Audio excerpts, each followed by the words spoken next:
उन्हीं को मिलती है जिनके सपनों में जान होती है। पंख होने से कुछ नहीं होता यारो, हौसलों से उड़ान होती है, हौसलों से उड़ान होती है। धन्यवाद।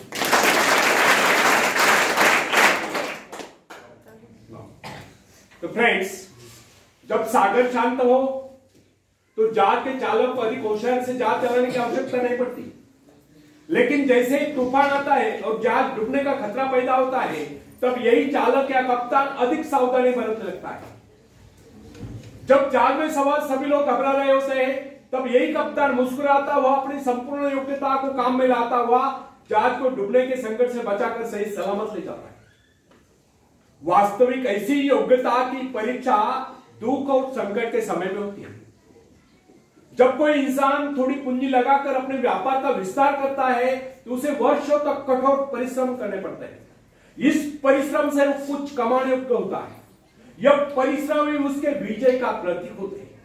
अपने ग्राहकों को शब्द जाल में फंसाकर वो अपने व्यापार को बढ़ाता है और एक दिन सफल व्यापारी बन जाता है।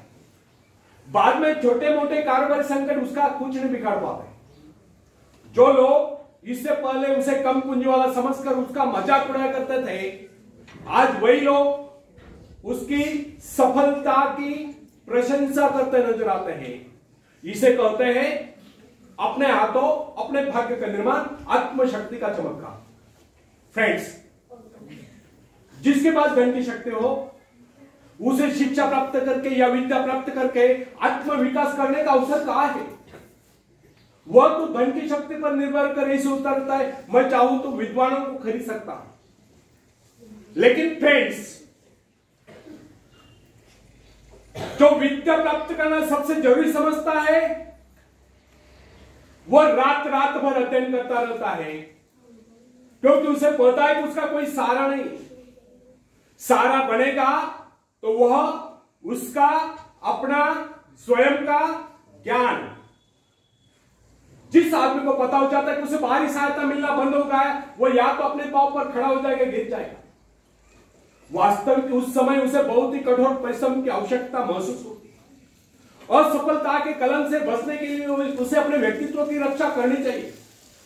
ऐसे लोग अपने आत्मविश्वास की शक्ति के बल पर दिन रात कड़ी मेहनत करते हैं और सफल हो जाते हैं।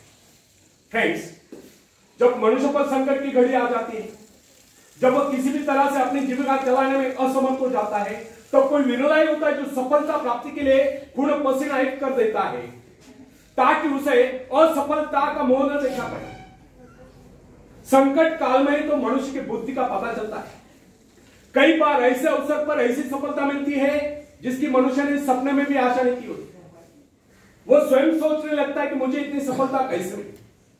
वास्तविक ऐसी शक्ति हर इंसान के भीतर छुपी होती है, परंतु वो उसे पहुंचा नहीं पाता है। जैसे वो संकटों से घिर जाता है, वैसे ये शक्ति बाहर निकलकर उसकी सहायता करने आ जाती है। जो काम इससे पहले वो असंभव समझ रहा था, वही काम पूरे होने लगते हैं। इसका कारण यह है, जब मनुष्य का जीवन चारों खतरों से घिर जाता है, तब उससे बाहर निकलने के लिए वह हाथ पैर मारना शुरू कर देता है।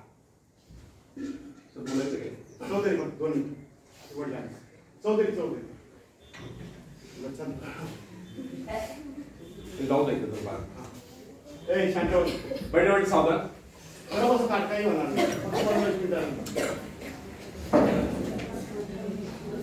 जो काम इससे पहले वह संभव समझ रहा था, वही काम पूरे हो जाते हैं। इसका कारण यह है, जब मनुष्य का जीवन चारों खतरों से घिर जाता है, तब उससे बाहर निकलने के लिए वह हाथ पैर मारना शुरू कर देता है।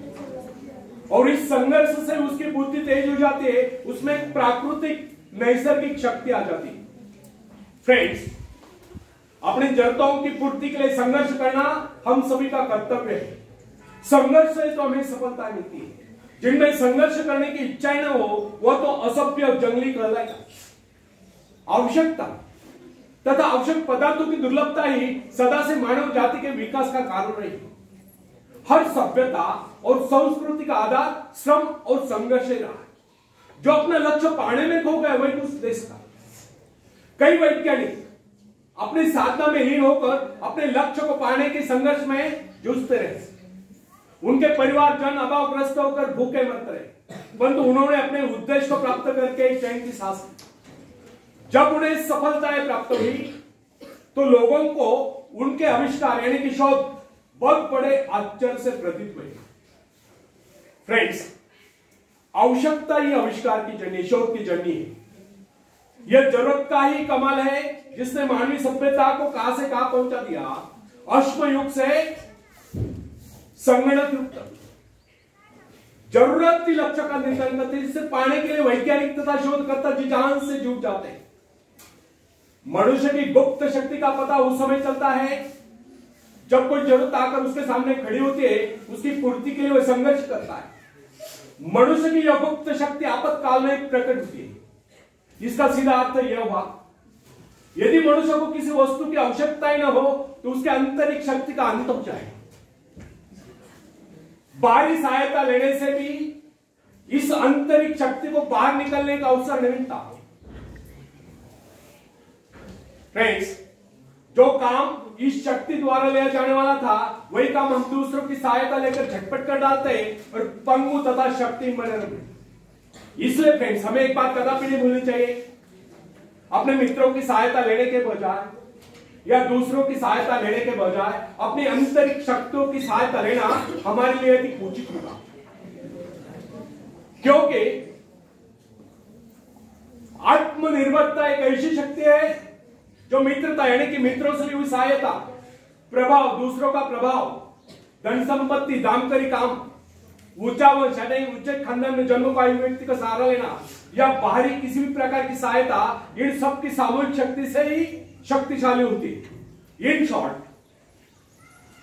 आत्मनिर्भरता एक ऐसी शक्ति है जो मित्रता, प्रभाव, धन संपत्ति, ऊंचा वंश या बाहरी किसी भी प्रकार की सहायता, इन सब की सामूहिक शक्ति से ही शक्तिशाली होती है। आत्मनिर्भरता की सहायता लेकर मनुष्य भीषण से भीषण बाधाओं को भी पार कर जाता है, भयंकर कठिनाइयों पर भी विजय प्राप्त करता है, बड़े से बड़े आविष्कार यानी कि शोध करने में भी सफल हो जाता है। इंसानी गुणों में सबसे अधिक शक्ति आत्मनिर्भरता की।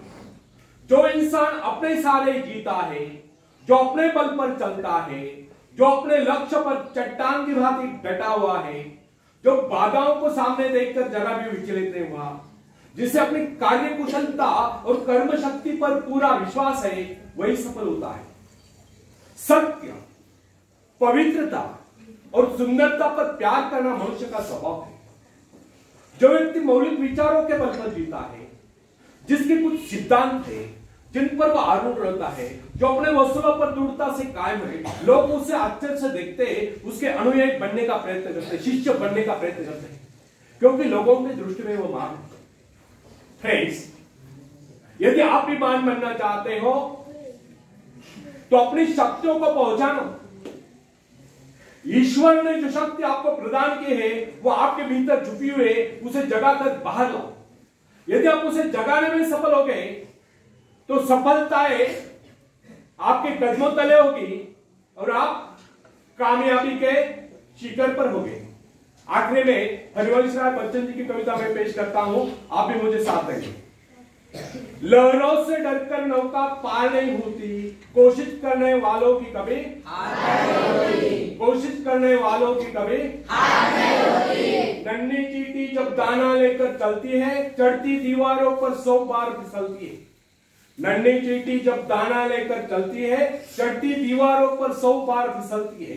मन का विश्वास रगों में सांस भरता है, चढ़कर गिरना, गिरकर चढ़ना न करता है। आखिर उसकी मेहनत बेकार नहीं होती, कोशिश करने वालों की कभी हार नहीं होती, कोशिश करने वालों की कभी हार नहीं होती। डुबकिया सिंधु में गोताखोर लगाता है, सिंधु में भी समंदर में, डुबकिया सिंधु में गोताखोर लगाता है, जा जाकर खाली हाथ लौट कर आता है। मिलते नहीं सोची मोती गहरे पानी में, मिलते नहीं सोची मोती गहरे पानी में, मुट्ठी उसकी खाली हर बार नहीं होती, कोशिश करने वालों की कभी हार नहीं होती, कोशिश करने वालों की कभी हार नहीं होती। थोड़े मोटे नहीं, it's a very good manner. हाँ, 1.5 मैनर। आखिरी पद आप सबके लिए बहुत ही प्रेरणादायी है। मैं यही शुभकामना रखता हूं आप सभी अच्छे नंबर मिलाकर पास हो, उत्तीर्ण हो, यही शुभकामना रखता हूं। अगर कोई फेल भी हो जाता है, एक आध दो विषय में एक आध दो मार्क्स से फेल भी हो जाता है, तो भी मायूस नहीं होने का, निराश नहीं होने का, क्योंकि असफलता ही सफलता की पहली सीढ़ी है। समझा? मायूस नहीं होने का, दिल से डटकर स्टडी करने का और सफल हो जाने का। तो आप सबके लिए आखिरी पद आपके लिए बहुत ही प्रेरणादायी है। इसका अर्थ यह भी नहीं कि आप अभ्यास करना छोड़ दें। इसका अर्थ ये नहीं बताऊंगा कि अभ्यास करना छोड़ दें। तो आप सबके लिए बहुत ही इंपॉर्टेंट है, असफलता एक चुनौती है, इसे स्वीकार करो। असफलता एक चुनौती है, इसे स्वीकार करो। क्या कमी रह गई देखो और सुधार करो। जब तक न सफल हो, निंद चैन को त्यागो, तुम संघर्ष का मैदान छोड़कर मत भागो।